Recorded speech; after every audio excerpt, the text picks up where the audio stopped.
Assalamualaikum warahmatullahi wabarakatuh.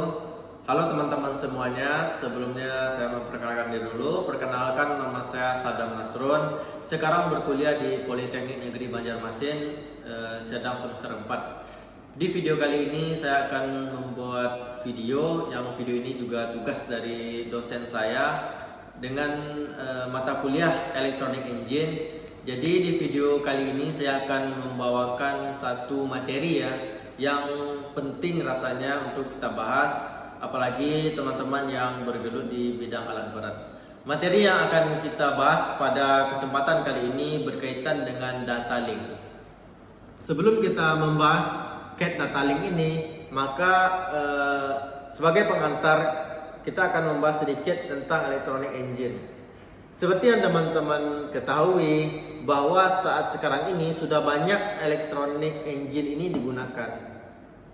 Maka kalau kita berbicara tentang electronic engine, tidak lupa hal komponen penting yang ada di dalamnya, yaitu ECM atau Electronic Control Module. Nah, apa itu fungsi dari ECM? ECM itu berfungsi untuk memonitor dan juga mengontrol komponen engine itu dengan mengolah data yang berasal dari inputnya itu disebut dengan personality module. Maka nantinya setelah data tersebut diterima, maka akan kemudian data itu akan bekerja dengan menggunakan komponen outputnya. Komponen output itu nantilah yang akan memonitor dan juga mengontrol cara kerja engine tersebut atau sensor-sensor yang terdapat di dalamnya. Apa kaitannya data link ini dengan ECM?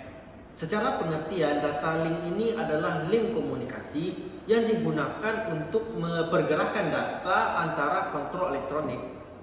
Jadi ECM di sini nantinya itu akan saling berkaitan dengan data link ini, karena bagian sebenarnya data link ini merupakan komponen yang dua arah gitu, dan juga tidak terlihat secara keseluruhan, karena di dalam data link itu ada sirkuitnya, kemudian ada kabel harnessnya, dan juga ada konektornya.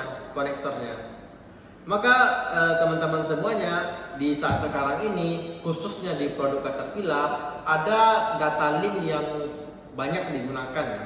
Yang ada 3 jenis ya. Yang pertama ada ATA atau American Truck Association. Kemudian yang kedua ada CAD data link. Kemudian yang ketiga ada CAN ya, atau Control Area Network. Maka yang ketiga ini saat ini yang paling digunakan, dan juga hanya ada 3 ya, jadi unit khususnya di Caterpillar. Tapi untuk sekarang ini Control Area Network lah yang paling banyak digunakan atau mendominasi engine seri terbaru dari Caterpillar. Nah, mungkin teman-teman bertanya-tanya bagaimana cara kerja data link ini, apa aja komponennya. Nah, di selanjutnya ini saya akan menjelaskan kepada teman-teman semuanya berkaitan dengan data link ini, mulai dari konektornya dan bagaimana nantinya dia bisa terbaca oleh laptop atau komputer. Pertama, kita harus menyiapkan laptop terlebih dahulu agar nantinya data yang kita peroleh dapat terbaca ya. Kemudian di sini kita menggunakan ET Tools, yang mana ET Tools ini bekerja dengan menggunakan CAD data link ya untuk berkomunikasi dengan mesin Caterpillar.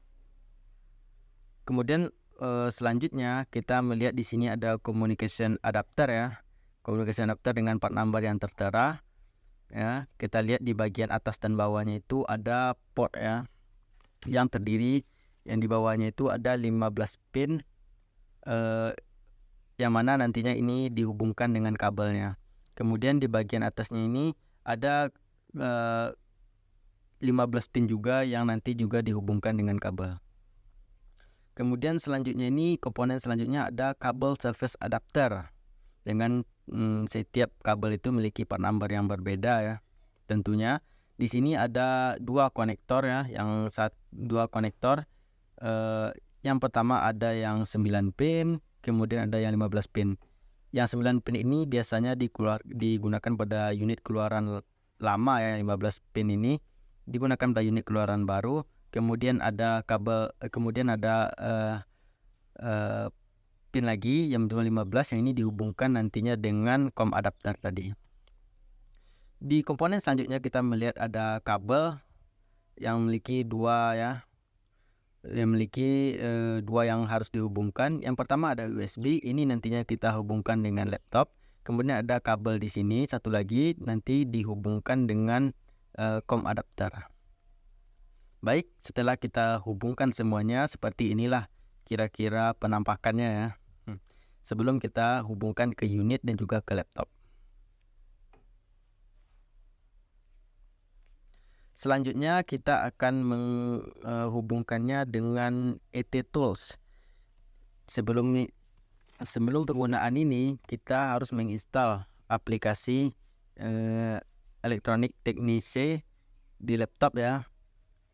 Kemudian untuk langkah-langkahnya itu setelah koneksi ini terjalin, maka kita dapat mengidentifikasi mesin yang kita kerjakan. Ini bisa kita lakukan dengan memilih model ya, model mesin atau nomor identifikasi di ET Tools ini. Kemudian untuk mengaktifkannya kita klik icon yang seperti gambar teman-teman lihat. Maka setelah diklik maka akan otomatis menunggu beberapa detik atau beberapa saat agar nantinya bisa terhubung ya. Nah, kita klik no aja di sini. Kemudian akan terbaca, akan diakses datanya. Setelah mengidentifikasi ini, ET Tools ini akan memulai proses komunikasi ya dengan mesin melalui CDL tadinya. Maka ET Tools ini mengirimkan permintaan sebenarnya tadi untuk membaca data sensornya, grafik dan juga informasi lainnya. Maka mesin tadi akan merespon, mesin akan merespon permintaan dari ET Tools dengan mengirimkan data melalui Get Data Link. ET Tools akan membaca dan menampilkan informasi ke teknisi seperti yang bisa teman-teman lihat di layar ini. Nah, inilah kita bisa mengecek. Di sini ada beberapa fitur ya di atas ini yang nantinya juga bisa kita pelajari satu persatu.